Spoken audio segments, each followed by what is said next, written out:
Assalamualaikum warahmatullahi wabarakatuh. Bismillahirrahmanirrahim. Alhamdulillahirabbil alamin. Wa bihi nasta'inu ala umuri dunya waddin. Wassalatu wassalamu ala asyrofil anbiya'i wal mursalin wa ala alihi wa sahbihi ajma'in.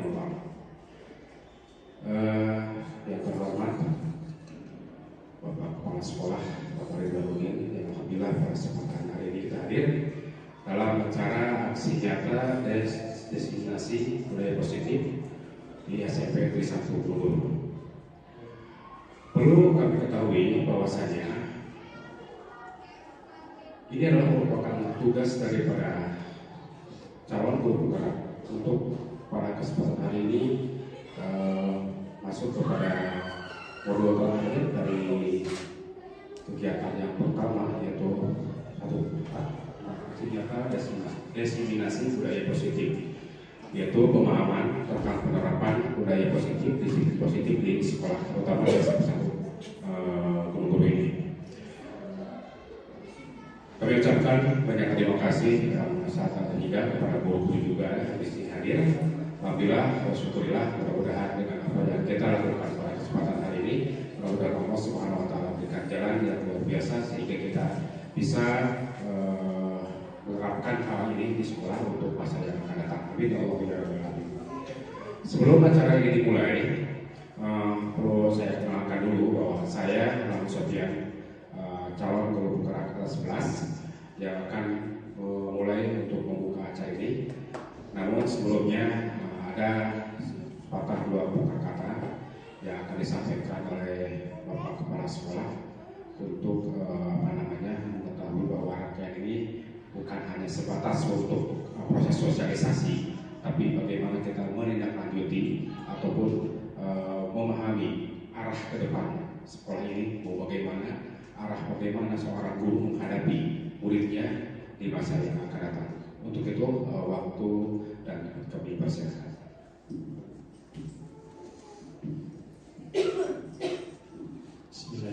Assalamualaikum warahmatullahi wabarakatuh. Alhamdulillah, bersyukur kita panjatkan Allah Subhanahu Wa Taala, salawat dan salam semoga terlimpah dari Nabi Muhammad Sallallahu Alaihi Wasallam. Bapak Ibu yang saya banggakan, terutama para abdi dan Bu Ilda yang sedang mengikuti kegiatan guru penggerak, ya. Mudah-mudahan dilancarkan segala kegiatannya dan bisa segera lulus dan selesai dengan cepat, meskipun sesuai dengan ada jadwalnya, tapi kalau bisa dipercepat ya lebih bagus. Bapak Ibu yang saya hormati, dalam rangkaian kegiatan pendidikan guru penggerak itu banyak yang harus dilalui. Selain mengikuti LMS, kemudian ada kunjungan, bimbingan oleh tutor, gitu ya. Salah satunya adalah hari ini yaitu diskriminasi terkait dengan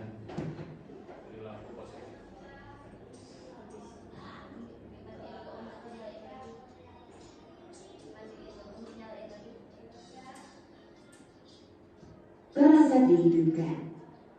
Modem Bluetooth sedang mencari perangkat.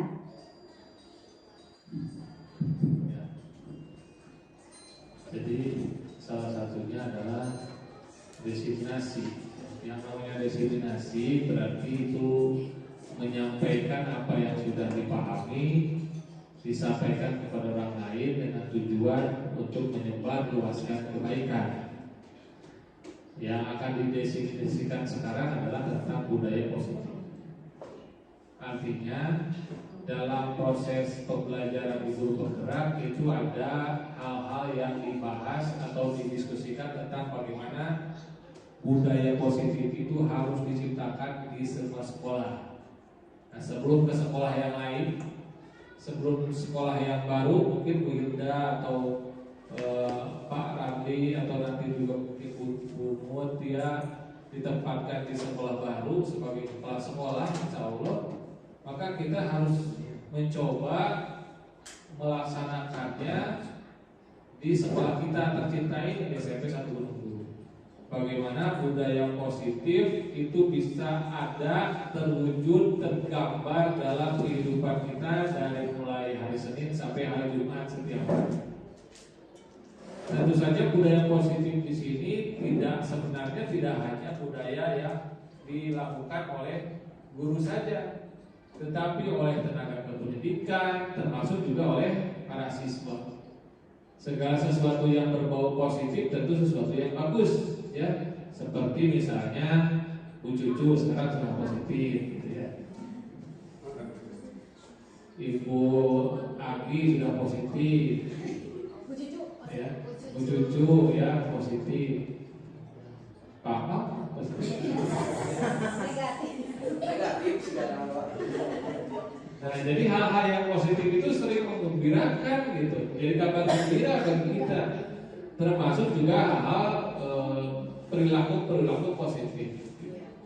Kalau kita mendengar siswa perilaku positif melakukan peristiwa-peristiwa atau perilaku yang negatif, itu membuat pikiran kita, bikin otak kita menjadi pusing. Ya, bukan berarti saya tidak mau mendengar gitu ya, atau tidak mau Bapak Ibu misalnya memposting perilaku negatif di grup gitu. Tapi sebaiknya juga harus diimbangi dengan perilaku positifnya. Jadi kalau ada siswa yang berprestasi, posting gitu ya, sampaikan ke siswa. Tidak hanya prestasi yang ada di luar sekolah, di sekolah juga sama. Ketika Bapak Ibu misalnya memiliki siswa yang bagus di dalam karyanya, sampaikan ini karya siswa yang bagus. Jadi budaya-budaya positif itu harus selalu kita pelihara. Saya sangat berharap kita semua, Bapak Ibu semua, mari kita tumbuhkan budaya positif itu dari mulai diri sendiri. Salah satunya adalah kedisiplinan waktu, kedisiplinan dalam mengerjakan tugas-tugas dan melaksanakan tugas-tugas kita. Jadi jangan berbicara budaya positif kepada orang lain sebelum kita sendiri belum menunjukkan budaya positif yang bagus. Ya, mari kita lakukan. Seperti kata Ustadz, mulai dari diri sendiri, mulai dari hal-hal yang kecil. Mulai dari diri sendiri, mulai dari hal-hal yang kecil, supaya semua Perangkat dihidupkan. supaya semuanya bisa sedang mencari terlaksana. perangkat. Orang tidak akan melihat tidak akan melihat kebaikan kita, biarkan saja. Tetapi kita bisa menunjukkan apa yang sudah kita lakukan itu baik dan mungkin akan berpengaruh kepada orang lain. Saya pikir itu sambutan dari saya. Selamat melaksanakan diseminasi kepada Pak Hamdi dan Bu Hilda. Mari kita munculkan seluruh kehidupan SMP Negeri 1 Gunung Guru dengan budaya-budaya positif yang dimunculkan oleh kita, oleh karyawan di SMP Gunung Guru dan anak-anak kita. Ya, jangan lupa bahagia. Ya, terima kasih. Assalamualaikum warahmatullahi wabarakatuh.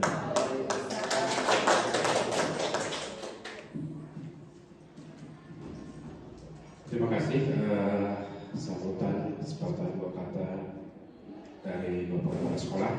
Mudah-mudahan harapan beliau ke depan kita bisa melaksanakan dengan sebaik-baiknya. Kesimpulannya bahwa memang budaya positif itu akan muncul kepada anak kalau seandainya kita sendiri yang berbuat terlebih dahulu untuk membudayakan positif atas sesama rekan sejawat baik di sekolah maupun di rumah. Baik, rekan-rekan sekalian, untuk selanjutnya kita akan bicara tentang aksi nyata diseminasi guru bergerak. Ya. Hari ini kita akan disampaikan oleh dua orang calon guru bergerak. Mungkin ini fotonya beda ya. Kalau saya belum nyata, kalau nggak tahu, sama aja ya. Salam guru bergerak. Sekarang kita masuk set berikutnya. Yuk kita hitung selama 30 detik. Bagaimana caranya? Saya ingin semua berdiri dan saling berhadapan dengan pasangan. Nggak ada pasangan sama saya. Nah, silakan. Semuanya berdiri, saling berhadapan bersama pasangan. Artinya kita akan ada yang namanya nuansa positif di ruangan ini, mudah-mudahan tercerahkan ke depannya. Silakan untuk saling berhadapan antara teman sekelas. Silakan. Semuanya bergerak kayak Pak Ustaz. Ayo, Pak Misbah dengan coba dengan bangga. Silakan sendiri.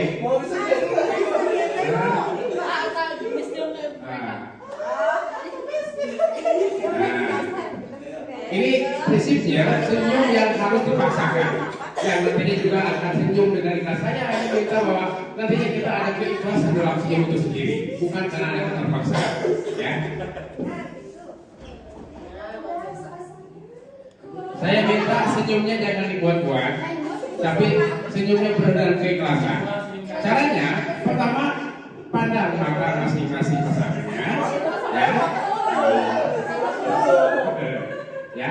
Lalu, ya, dengan komando saya dengan 1, 2, 3 senyum tanpa mengeluarkan suara. Ya.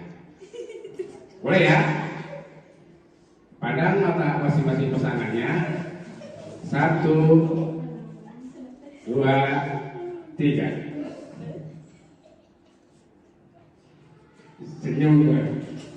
Keluarkan sekarang suara senyumannya. Alhamdulillah, alhamdulillah. Nah, jadi senyumannya walaupun terpaksa akhirnya ibu keikhlasan dan kerinduan untuk memberikan kebahagiaan kepada orang lain. Next. Baik, sebelum acara ini dimulai, saya ingin mengajak Bapak Ibu semua tentang kesepakatan forum diseminasi untuk kegiatan hari ini. Mungkin saya ingin ada usulan dari rekan semua. Yang pertama, ini usul aja menghargai siapapun yang menjadi, apakah seperti itu. Kira-kira apa yang kita lakukan untuk kesempatan hari ini? Kesepakatan forum diseminasi. Biasanya ini berlaku ketika kita sudah mendapatkan kesepakatan juga dengan murid. Artinya bahwa tujuan daripada kesepakatan ini bukan berdasarkan paksaan dari pembicara di depan, tapi karena kesepakatan dari semua peserta forum ini. Baik, untuk yang pertama, kesepakatan forum diseminasi. Kira-kira apa yang perlu kita sepakati? Pertama, silakan untuk mengajukan tangannya. Kesepakatan kita untuk diskusinya apa? Boleh? Ya, menyampaikan inspirasi dengan sopan. Menyampaikan inspirasi dengan sopan.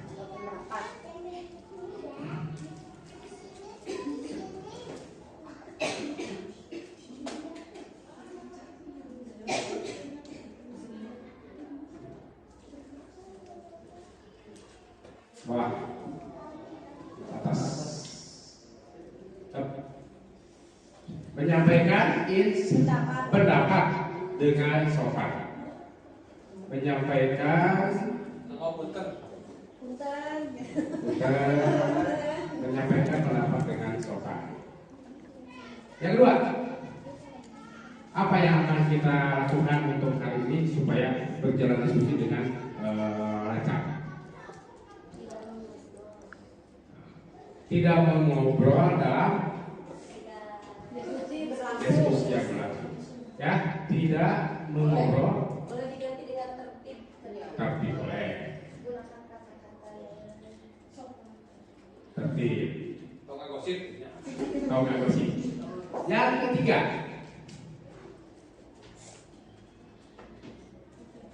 ada Mode HP-nya saya.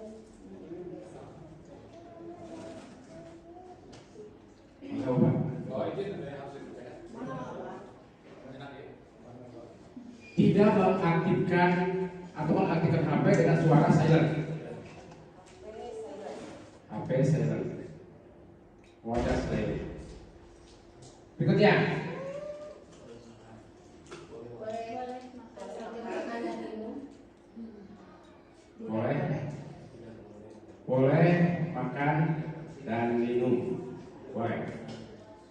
Jadi dasarnya bukan saya tidak harus mengatur aturan ini, tapi supaya memang semuanya ada rasa kenyamanan ketika proses diseminasi ini.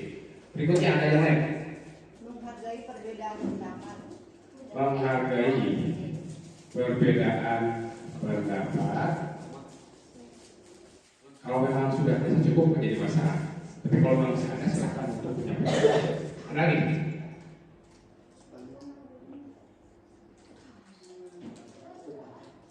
Menghargai orang yang sedang bicara, bisa?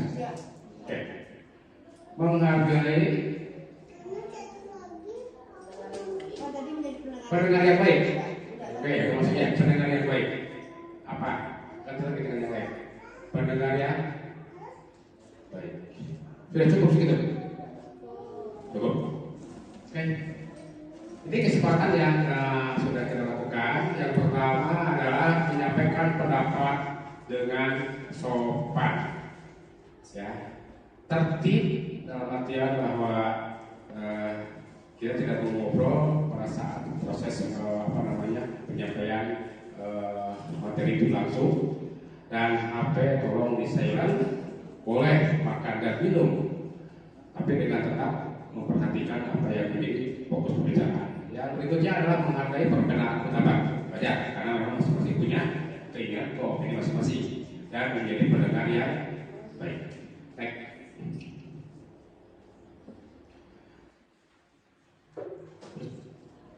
Aksi nyata diskriminasi budaya positif. Nah, poin-poin yang akan kita laksanakan pada kesempatan diskusi yang pertama adalah tentang perubahan paradigma belajar. Ya. Yang kedua kita akan bicara tentang disiplin positif. Yang ketiga adalah nilai-nilai kebajikan. Yang keempat motivasi perilaku manusia. Yang kelima pembuatan keyakinan kelas. Yang keenam apa sih kebutuhan dasar manusia. Yang ketujuh posisi kontrol restitusi sebagai seorang guru ketika menghadapi murid. Dan segitiga restitusi yang merupakan aksi nyata ketika kita menghadapi murid yang sedang ada masalah. Karena sewajarnya seorang guru yang baik harus memiliki kemampuan dalam mewujudkan budaya positif di sekolah. Budaya positif tersebut dapat dijalankan dengan menerapkan konsep-konsep yang telah saya sebutkan tadi. Baik, kita masuk ke poin yang pertama tentang perubahan paradigma belajar. Pembelajaran dengan paradigma baru. Pembelajaran dengan paradigma baru merupakan pembelajaran yang dirancang berdasarkan prinsip pembelajaran berdiferensiasi, sehingga peserta didik belajar sesuai dengan kebutuhannya berdasarkan tahap perkembangan sesuai teori psikologi modern untuk memberikan profil pelajar Pancasila. Nah, apa sih yang menjadi profil pelajaran Pancasila itu? Ada 6 karakter ya.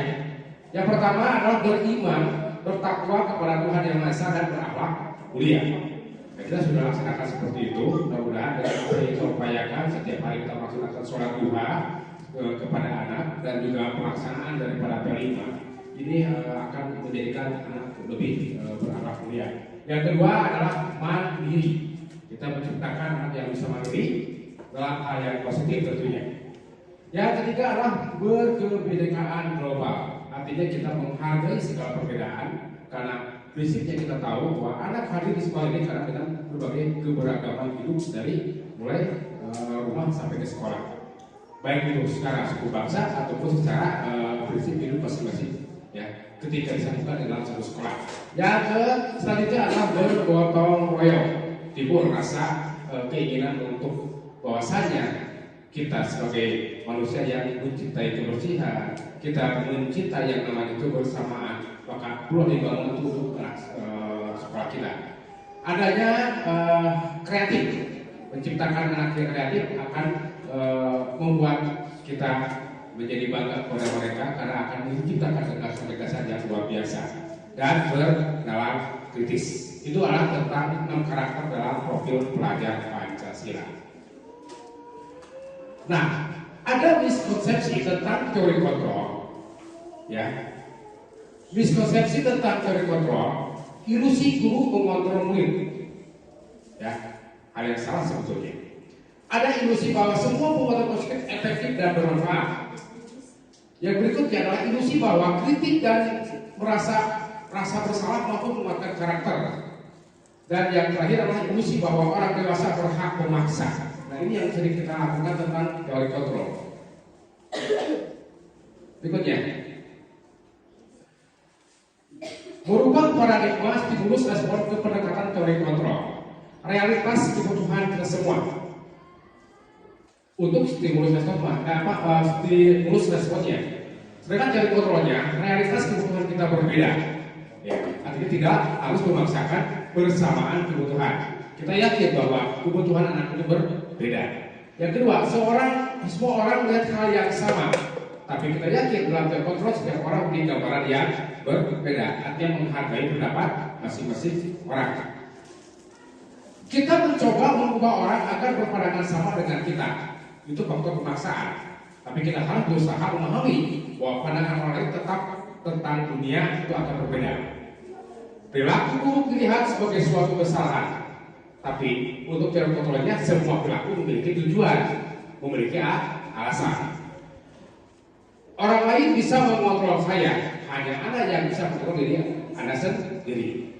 Yang berikutnya, saya bisa mengontrol orang lain, tidak bisa kita mengontrol orang lain karena kita punya rasa kemandirian dan rasa apa yang berbeda.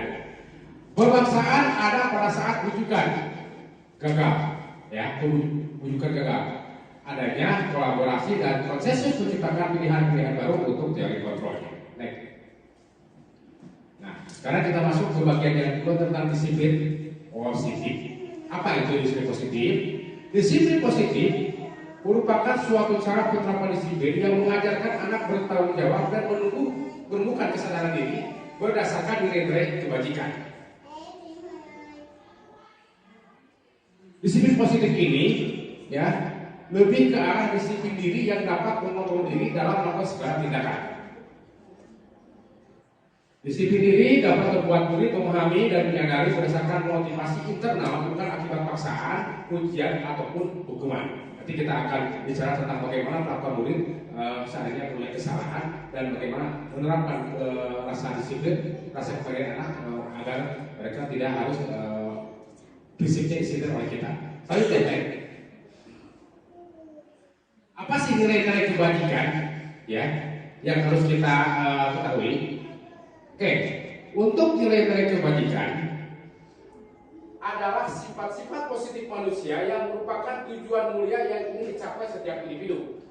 Nilai ini disepakati bersama, baik itu lintas bahasa, suku bangsa, agama maupun latar belakang.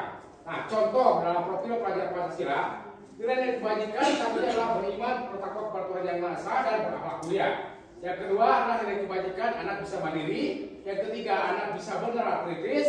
Yang keempat berkebinekaan global. Yang kelima bergotong royong. Dan yang keenam adalah kreatif. Ini nilai kebajikan universal. Nah, contoh nilai kebajikan, ya, dalam program PYP ada yang namanya toleransi, ya, dan toleransi itu nilai kebajikan. Adanya rasa hormat, ya, hormat sesama, hormat kepada orang tua dan hormat kepada yang lebih bawah. Adanya integritas, ya, adanya integritas yang kepada anak. Adanya saling menghargai yang tadi perbedaan. Adanya rasa optimis yang antusias. Adanya empati yang antara itu anak sendiri. Adanya kerjasama yang baik, percaya diri, dan adanya komitmen. Nah, keterampilan hidup atau life skill dapat dipercaya, lurus hati, pendengar yang aktif, tidak merendahkan orang lain, memberikan yang terbaik dari diri. Motivasi perilaku manusia, apa itu? Biasanya ketika yang namanya seorang berbuat, ada alasan-alasan yang mereka lakukan. Nah, kita tangkap dalam 3 motivasi perilaku manusia. Yang pertama, ya, ketika melakukan sesuatu, mungkin dia ingin menghindari ketidaknyamanan atau hukuman, ya, ingin menghindari ketidaknyamanan atau hukuman, ataupun dia melakukan sesuatu karena ingin mendapatkan imbalan atau penghargaan dari orang lain. Nah, ataupun mereka melakukan sesuatu untuk menjadi orang yang mereka inginkan dan menghargai diri sendiri dengan nilai yang mereka percayai.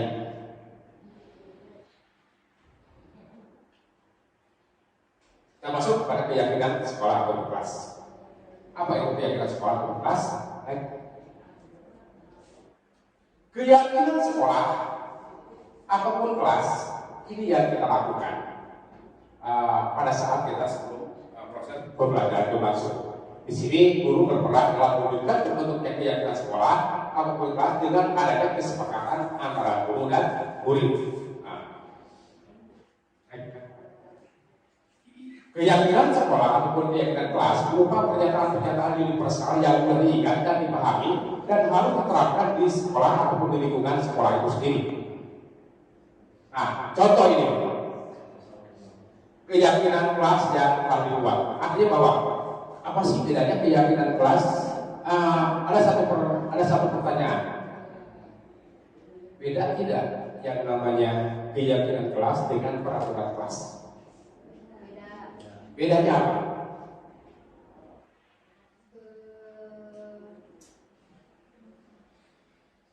Pemahamannya dari keinginan siswa. Untuk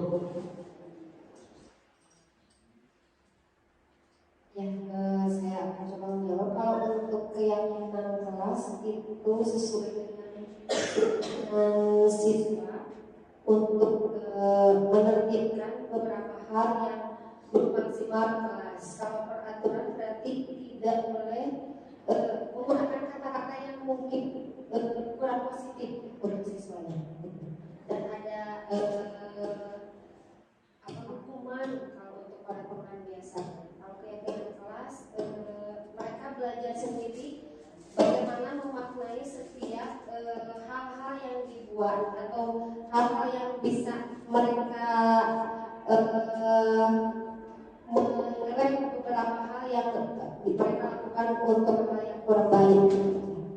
Terima kasih. Oke, kita kasih aplaus pendapat dari Bu ya. Baik, ada yang lain? Ada nggak perbedaan antara peraturan kelas dan keyakinan kelas yang kita buat? Oke, secara garis besar, bahwa peraturan itu muncul dari mana? Peraturan itu muncul dari kebiasaan dan itu kadang dibentuk oleh pihak yang berwenang atau yang berkuasa pada saat itu, sehingga memaksakan peraturan itu kepada anak harus mengikuti peraturan yang dibuat. Adapun keyakinan kelas adalah kesepakatan bersama antara kita dengan murid. Contoh dari sekolah kelas, maunya apa sih? Gitu ya. Apa saya mau belajar yang baik? Hanya ketika anak berbuat sesuatu yang salah, kita bisa tanyakan lagi peraturan yang atas apa yang telah kamu langgar. Mereka akan menjawab, oh iya Pak, peraturan apa yang telah saya buat seperti saya langgar. Anak sendiri yang harus menanggung akibatnya. Tapi kalau peraturan hanya memaksa dan harus diikuti, dan memang ujungnya adalah berupa hukuman nantinya. Tapi kalau keyakinan, ya anak akan menjaga bahwa itu yang saya buat dan dia mengerti akibatnya apa kan itu. Dia menjaga itulah kesalahan yang saya lakukan. Dan nanti kita bagaimana efeknya ketika keyakinan kelas itu berlaku. Dan ini adalah contoh tentang keyakinan kelas. Wali kelasnya misalkan Dewi Saktika bekerja sama menjaga kebersihan kelas. Kita tanya, ini adalah ungkapan dari anak, ya ini ungkapan dari anak. Dan kita berikan fasilitas saja kepada mereka. Oh, inilah keyakinan kelas yang pertama, bekerja sama kebersihan kelas. Setuju anak-anak? Kita setuju. Ini keyakinan kelas kamu. Yang kedua, menjaga dan meletakkan barang sesuai dengan tempatnya. Itu bukan dari kita, anak ya berikan statement.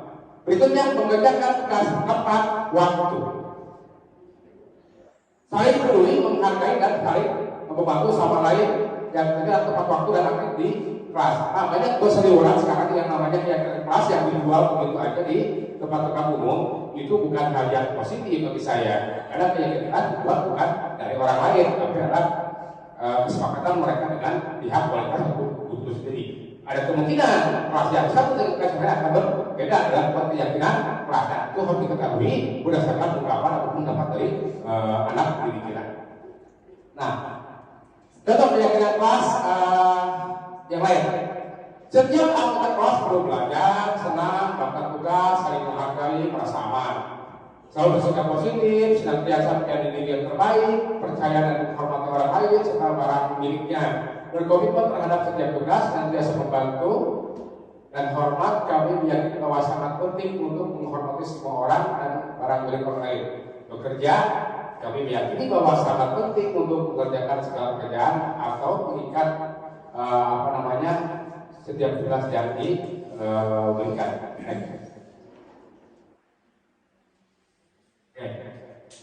Memang bosan ya. Lagi yang baik sih. Seperti ini apa beliau? Seperti ini apa? Oh iya. Untuk mencerahkan suasana, kita akan melaksanakan SPG. Nah, saya minta semuanya berdiri.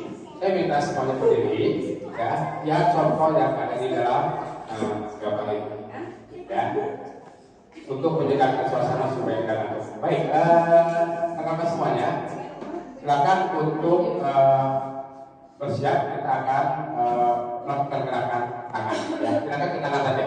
Ya, fokusnya di kegiatan SPG ini. Siap? Mulai.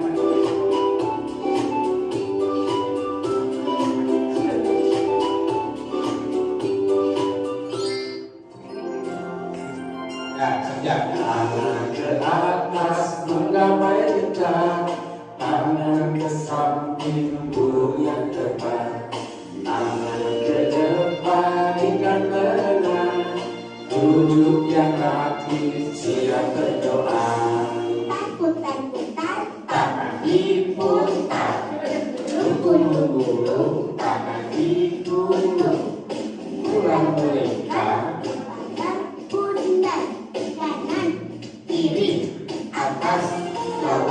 Siap berdoa.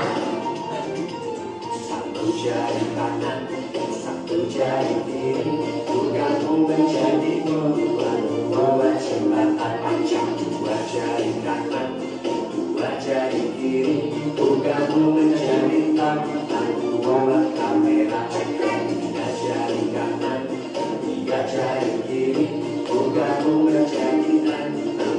Dua menara tinggi. Jari kanan, empat jari kiri, bergabung menjadi delapan. Dua telinga licin. Lima jari kanan, lima jari kiri, bergabung menjadi 10. Siap berdoa. Tangan ke atas menggapai kita, tangan ke samping burung yang terbang, tangan ke depan ikan berenang, duduk yang rapi, siap berdoa.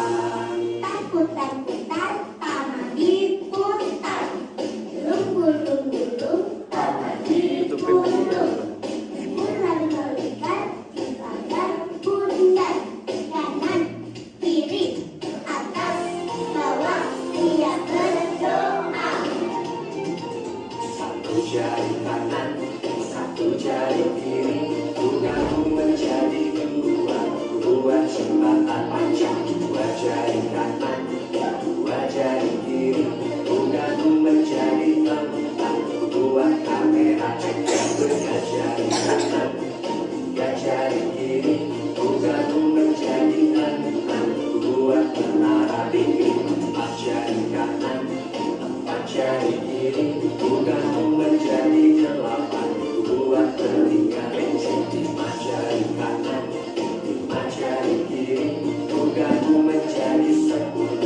Siap berdoa.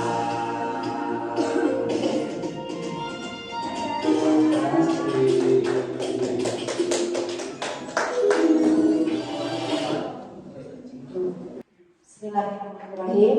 Assalamualaikum warahmatullahi wabarakatuh. Mohon izin Bapak Ibu, saya akan menyampaikan pemaparan lanjutan terkait terkait diseminasi budaya positif di sekolah. Yang sebelumnya tadi sudah dipaparkan oleh Bapak Kadri, yang akan dilanjutkan oleh saya, yaitu untuk materi kebutuhan dasar manusia. Apa itu kebutuhan dasar manusia? Ketika seorang murid melakukan suatu perbuatan yang bertentangan dengan nilai-nilai kebajikan atau melakukan penyimpangan perilaku, pelanggaran aturan, hal itu setelah saya mengikuti pendidikan guru penggerak, ternyata sebenarnya mereka itu sedang berusaha untuk memenuhi kebutuhan dasar mereka. Artinya perilaku yang ditimbulkan adalah mereka gagal untuk memenuhi kebutuhan dasar mereka. Nah, berikut apa saja kebutuhan dasar manusia itu? Yang pertama adalah kebutuhan bertahan hidup. Ini untuk tentunya kebutuhan pokok yang biasanya sandang, makan, papan. Yang sifatnya ini berarti kan yang harus secara berkelanjutan terpenuhi oleh murid-murid kita. Yang kedua adalah kasih sayang dan rasa diterima, atau bisa juga rasa ingin dihargai. Yang ketiga adalah penguasaan, di mana mereka itu membutuhkan pengakuan bahwa mereka itu memiliki kekuatan atau potensi yang sebetulnya mungkin potensi mereka itu sudah ada, tetapi terpendam, tertumpuk karena itu tadi mereka gagal memenuhi kebutuhan tersebut. Kemudian yang keempat adalah adanya kebutuhan dasar manusia, kebebasan, freedom.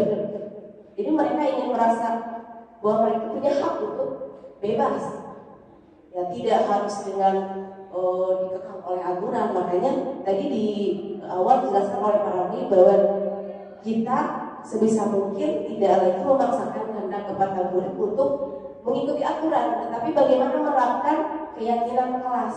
Nah ini mungkin Bapak Ibu kita coba belajar bersama untuk bisa menerapkan itu, dimulai dari dengan keyakinan kelas ataupun keyakinan mata pelajaran, ya supaya hal-hal yang tadi yang dijelaskan oleh Pak Rami di penjelasan sebelumnya akan lebih diminimalisir dan potensi-potensi gagal pemenuhan kebutuhan murid itu bisa lebih diturunkan. Yang ketiga adalah kesenangan. Nah ini sebetulnya yang saya temukan ketika berada di kelas ataupun di lingkungan sekolah.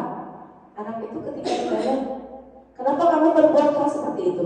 Iseng, oh ibu, senang, oh ibu.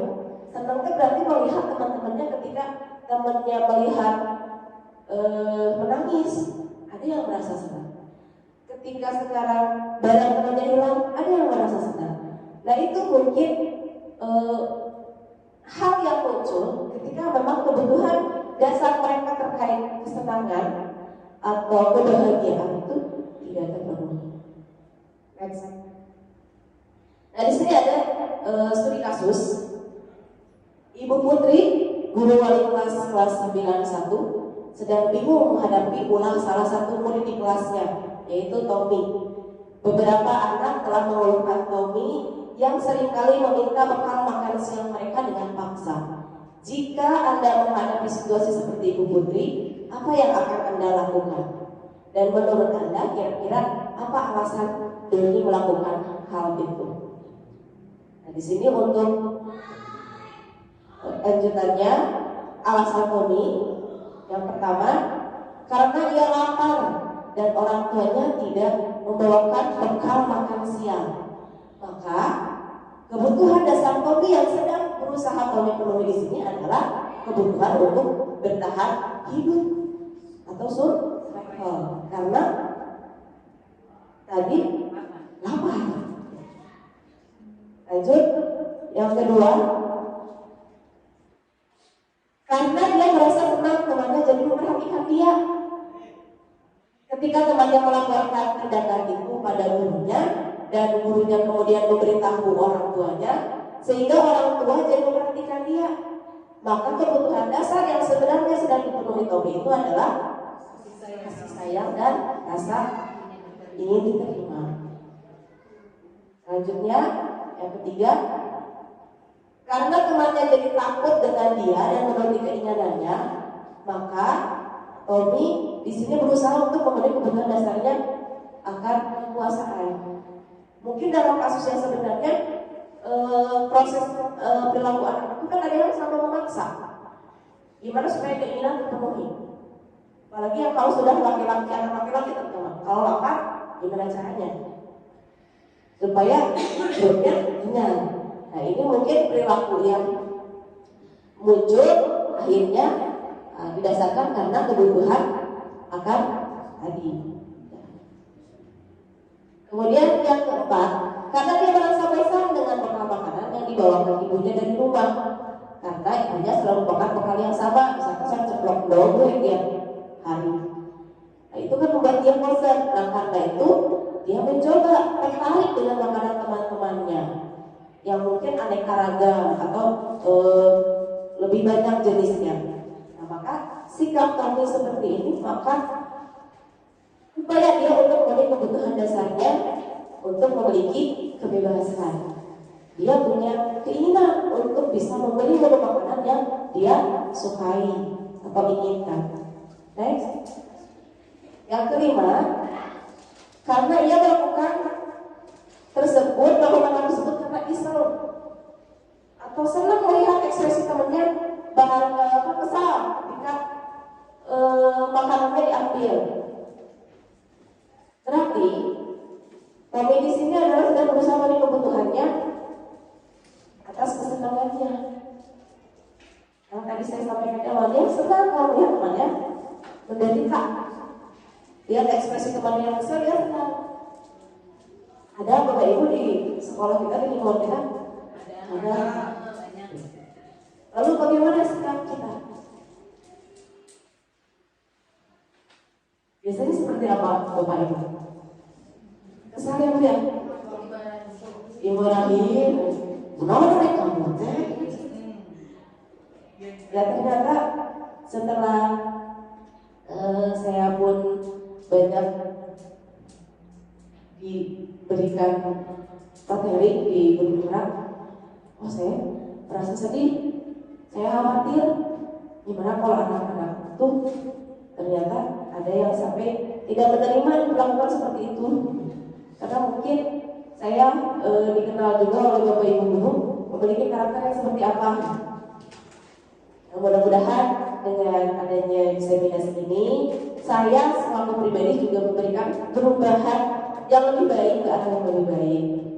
Namun mungkin di sini saya bukan berniat untuk menggurui, tapi mungkin bersama-sama saling berbagi dan juga belajar bersama. Selanjutnya, nah, di mana kita posisi kontrol untuk menghadapi masalah-masalah yang terjadi pada murid. Nah ini yang harus kita perhatikan. Ya. Ada 5 posisi kontrol di dalam restitusi. Yang pertama adalah guru sebagai penghukum.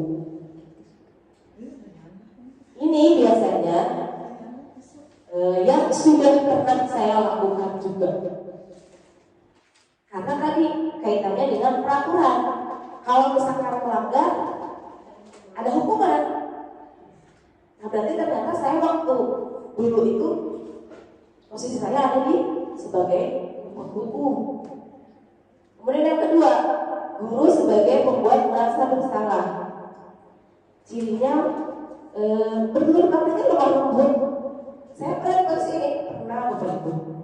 Jadi ketika memarahi anak atau kita kesal dengan anak, kita nggak bermaksud buat marah-marah, suaranya dilembutkan, tetapi itu membuat anak itu dia merasa down, merasa terpukul. Ya mungkin itu dampaknya bisa berkepanjangan. Kenapa? Mungkin saja dendam, mungkin minder, atau dia jadi tidak percaya diri, atau introvert lah bahasa anak sekarang.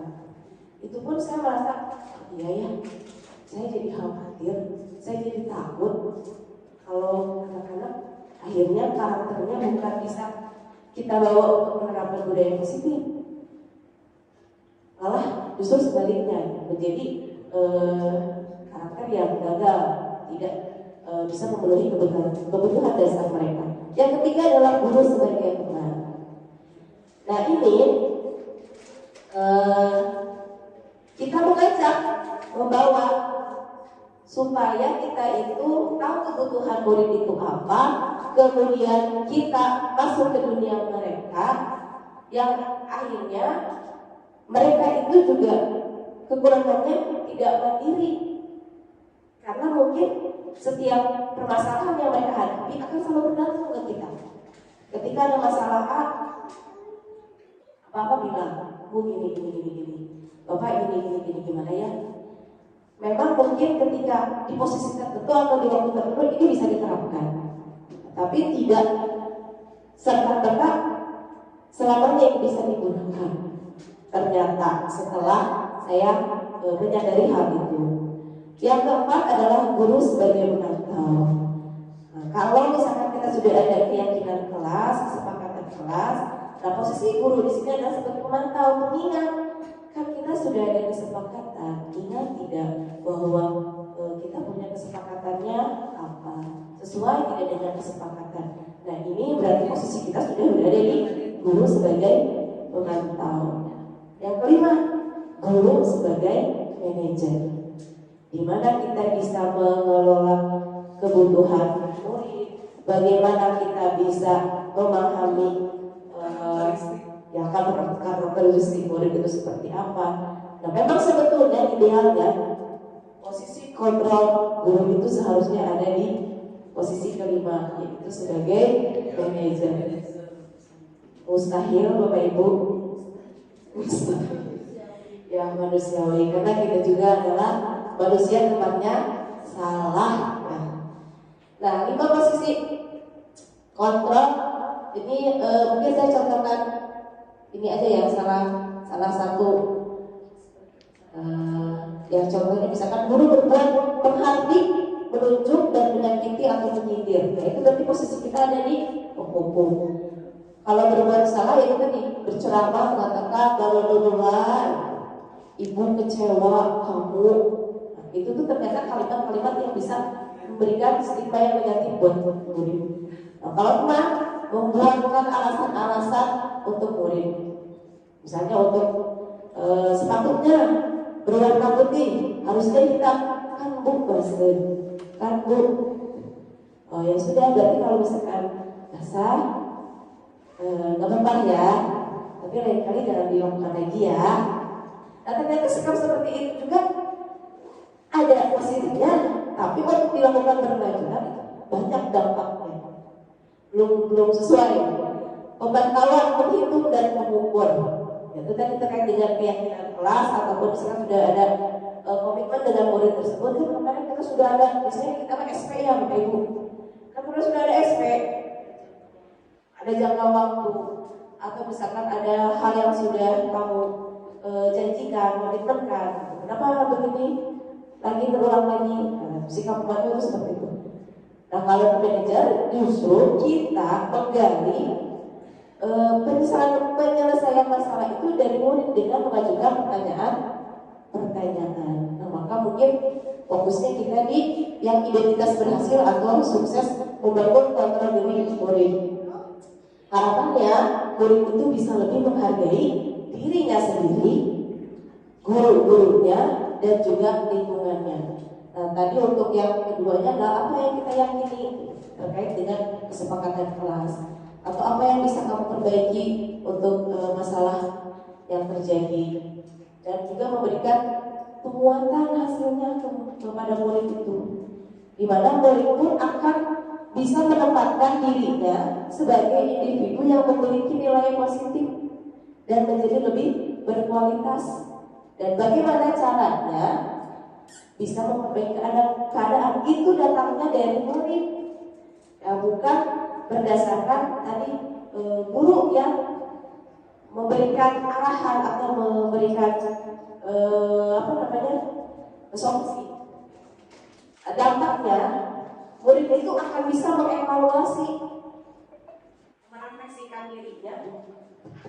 merefleksikan dirinya bagaimana cara untuk bisa memperbaiki diri. Next.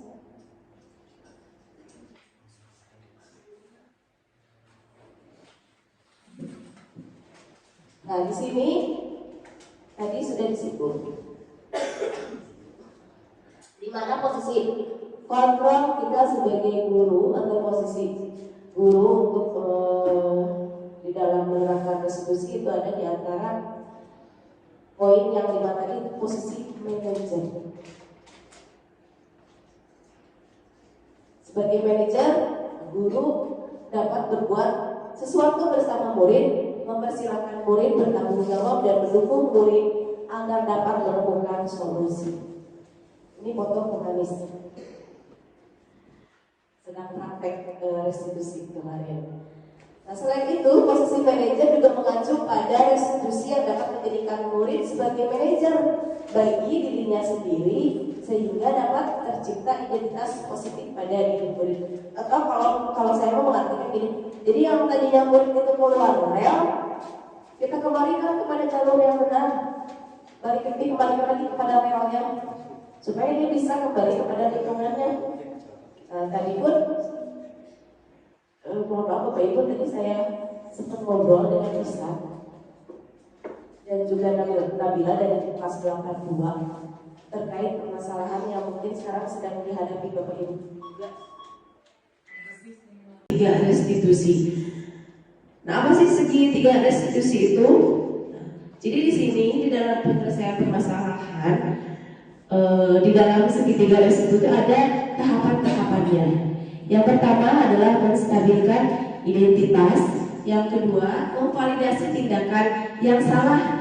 Atau di sini berarti kan apa yang sudah dilakukan oleh murid. Yang ketiganya menanyakan keyakinan terkait dengan hal-hal yang sudah disepakati di uang. Makanya bentuknya segitiga. Nah, ini semua saling berkaitan. Dan untuk tahapannya di dalam menstabilkan identitas dilakukan berdasarkan prinsip bahwa membuat kesalahan itu adalah bagian dari proses pembelajaran yang nantinya akan menggeser yang tadinya identitas gagal menjadi identitas yang sukses. Yang kedua, menstabilkan contoh penerapannya. Berbuat salah itu hal yang manusiawi, tidak ada manusia yang sempurna. Kemudian kita bisa menyelesaikan masalah ini, atau kalimatnya kepada anak bisa diberikan pemahaman, Bapak Ibu tidak tertarik untuk mencari tahu siapa yang benar, siapa yang salah. Bapak Ibu lebih tertarik untuk menyelesaikan masalah yang terjadi pada diri kamu.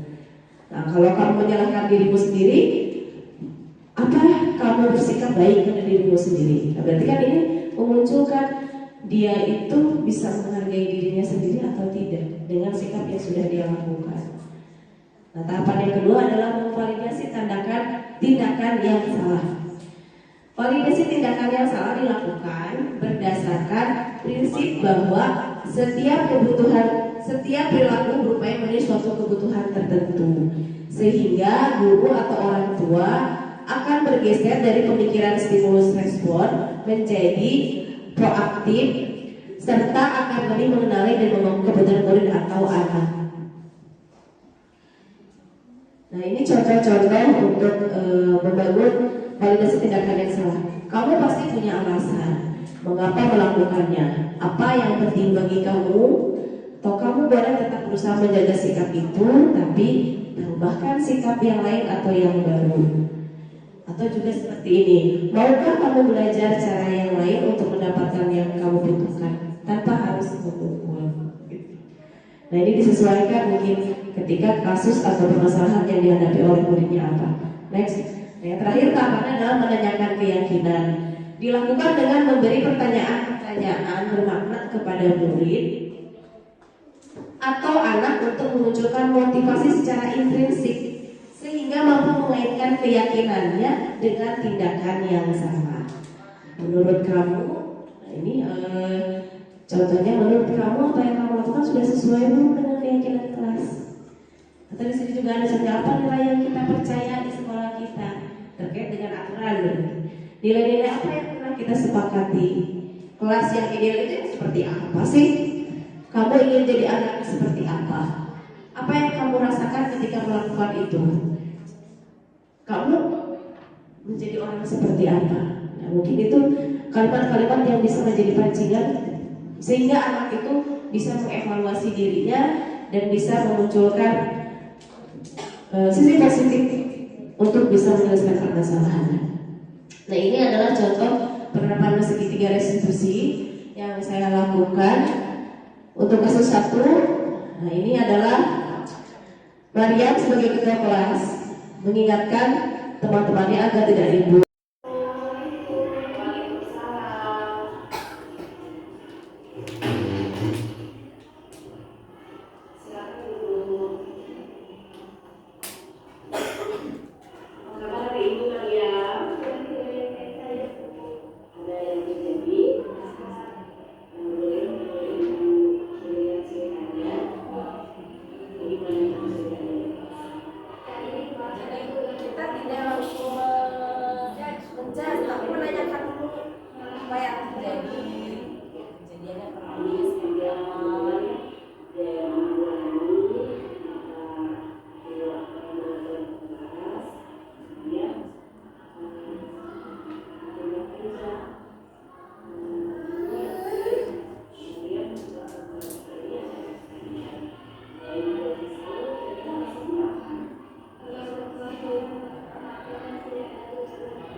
validasi tindakan yang salahnya, tapi balik lagi promosinya mereka itu yang apa ya pendapatnya itu benar atau tidak. Apa yang bisa berdampak depannya ketika semuanya seperti itu. Iya, betul.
Mungkin pada penerapannya yang Bapak Ibu di lapangan itu tidak semudah seperti yang dibuat atau diskenariokan idealisnya. Silakan yang sering terlambat datang ke kelas untuk mengurus pembelajaran kelas. Oh gitu. Jadi saya ngambil contoh kemana? Karena dia lapar dan juga membosankan yang tadi itu ya. Ya itu contoh.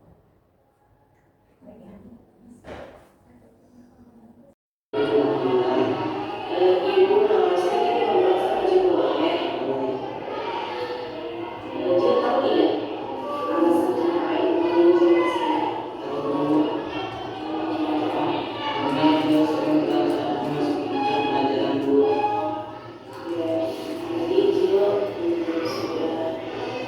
Saya dan kedua tadi juga ibu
Nah, mungkin itu hanya contoh kasus saja. Bismillahirrahmanirrahim. Yang sebetulnya kalau di lapangan itu lebih banyak dan lebih kompleks mungkin ya.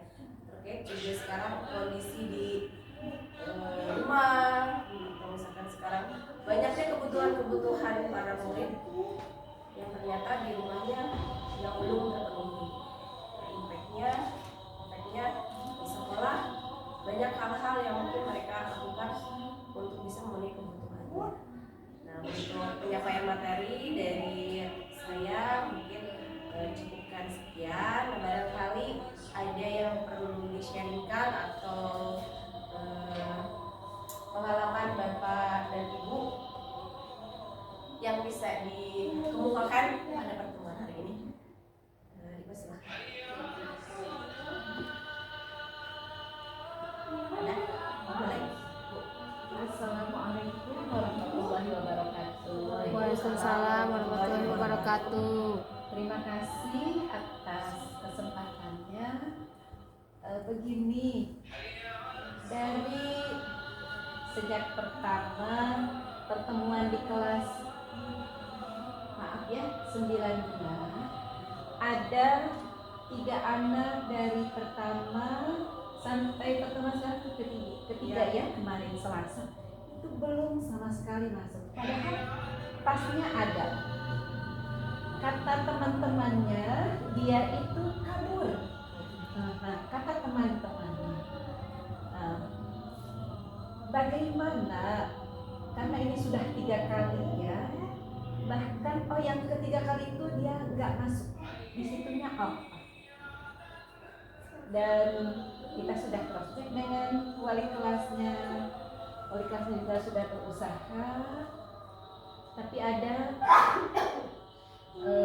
respon memang. Hanya responnya justru seperti apa yang membuat kita jadi kesal ya. Dan lagi sesungguhnya sedih ya aslinya gitu ya, tapi kesal seperti tidak merasa berdosa gitu ya, yaitu sudah melakukan apa yang seharusnya tidak dilakukan. Nah, sebagai seorang guru, kaitannya dengan segitiga restitusi itu, bagaimana yang harus kita lakukan untuk menghadapi serta mengatasi, begitupun solusi untuk menghadapi anak tersebut, anak yang seperti demikian. Terima kasih. Wassalamualaikum warahmatullahi wabarakatuh. Kembali kasih Ibu, terima kasih juga atas pertanyaannya. Dan itu pertanyaan yang juga sama saya ajukan ketika saya juga mengikuti elaborasi pemahaman ya. Karena memang segitiga restitusi itu untuk di tingkat SMP itu permasalahannya akan semakin kompleks, apalagi terkait dengan siswa-siswa yang sudah pada awalnya ya, punya perilaku yang memang sudah mendarah daging mungkin ya. Tapi di dalam pemahaman pemahaman yang saya dapatkan itu kemarin pada saat berbagi pengalaman dengan guru-guru yang lain di CGP. Ya, jadi memang tahapan yang harus dilakukan itu mungkin tidak selalu berurutan.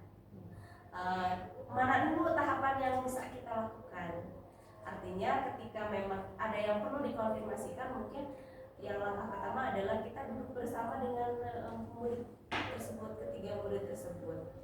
Apakah mau misalkan hanya guru bersangkutan saja atau dengan wali kelasnya itu akan duduk bersamanya.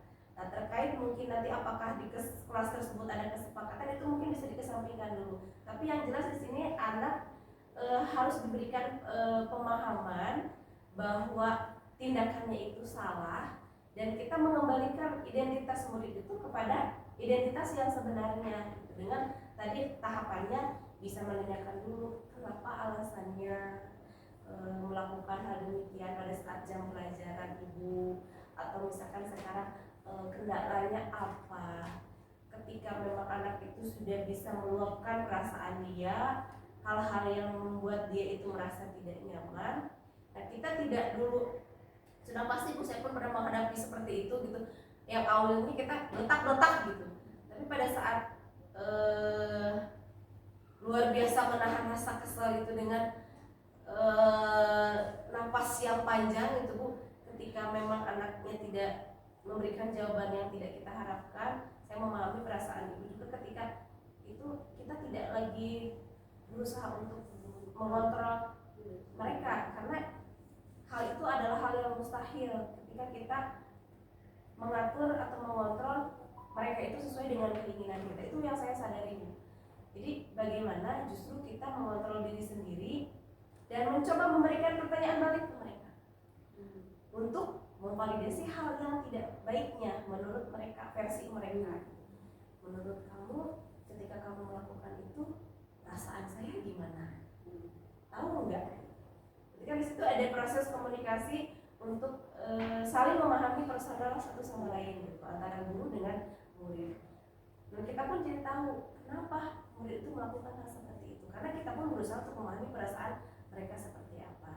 Ketika sudah ketemu permasalahannya apa, mengungkapkan perasaan kita itu seperti apa, akhirnya kan ada satu koneksi yang terbangun, maka akan bisa dibuat komunikasi yang lebih spesifik bagaimana harusnya kita menyelesaikan permasalahan seperti ini supaya semuanya merasa nyaman, merasa aman, kelas pun bisa kondusif. Karena mungkin kalau misalkan mereka tidak ada, teman-temannya aman-aman aja Bu ya, atau misalkan mereka merasa justru lebih senang tidak ada gitu. Tapi mungkin ini yang harus kita luruskan kepada murid bahwa balik lagi kebutuhan mereka itu di sekolah apa, tanggung jawab mereka itu di sekolah apa. Nah mungkin ini hanya berbagi sedikit pemahaman yang sudah saya dapatkan Ibu, kurang lebihnya saya juga masih berproses belajar untuk bisa mengontrol diri saya, juga mengontrol posisi kontrol saya juga ada di mana gitu. Yang mungkin tidak selalu bisa menjadi posisi kontrol manajer gitu. Kadang memang kita juga perlu ketika anak sudah 1, 2, 3 kali tidak ada perubahan, ada sikap tegas, tapi bukan sebagai posisi yang benar-benar menghardik, menghukum, tapi memberikan penegasan. Kalau kamu seperti ini terus, apa yang akan terjadi sama kamu? Nah, mungkin seperti itu ketika memang kita sekarang ada yang di lembaga, kalaupun terkait dengan aturan yang namanya anak kalau sudah melakukan berulang-ulang kali, ujung-ujungnya membentroknya dengan regulasi yang ada, kita tidak bisa melakukan apa-apa, ya berarti kan kita hanya bisa fokusnya adalah mengembalikan posisi murid itu untuk menemukan identitas sesuai dengan potensi kodrat mereka itu adanya harusnya di mana. Hasilnya seperti apa? Pasti terus saya sampaikan. Ibu tidak perlu sekarang khawatir dengan hasilnya harus seperti apa. Yang pasti kita sudah pernah mencoba berproses. Kita berproses, murid juga berproses. Itu mungkin. Terima kasih. Itu sampai saran PAI. Iya ya. Ada ikhtiar ya, bahwa hasil tawakal. Iya. Sabar dan berusaha. Kalau masih belum sandarkan ke Gusti Allah ya. Terima kasih. Mungkin dengan ya dibantu dengan doa juga karena mungkin yang lebih punya kuasa untuk membolak-balikkan hati. Makanya itulah tawakal. Kalau sabarkan dia, kalau tawakal sabar sambil berusaha. Ada lagi? Tidak ada? Kalau tidak ada, alhamdulillah pertemuan hari ini yang menurut pendapat saya pribadi banyak memberikan pengalaman, pelajaran, juga perubahan kepada diri saya sebagai pribadi, dan harapannya pun kedepannya kita bisa bersama-sama bersinergi untuk bisa menjadi mendobrak murid untuk bisa lebih berada di jalur identitas yang sesuai dengan harapan mendidik, menuntun dan mengarahkan. Itu adalah di dalam merangkum kalimatnya mendidik. Karena yang namanya mendidik itu tidak mudah, tidak sama dengan mengajar. Bukan mengajar itu hanya menyampaikan materi saja, tapi ketika mendidik dimana kita menuntun murid, mengarahkan yang tadinya salah rel, diluruskan lagi ke jalur yang seharusnya. Nah, itu saja dari saya selaku pemateri. Mohon maaf, mudah-mudahan kegiatan hari ini ada manfaat dan juga bisa menginspirasi. Terima kasih atas segala perhatiannya. Wassalamualaikum warahmatullahi wabarakatuh. Waalaikumsalam warahmatullahi wabarakatuh.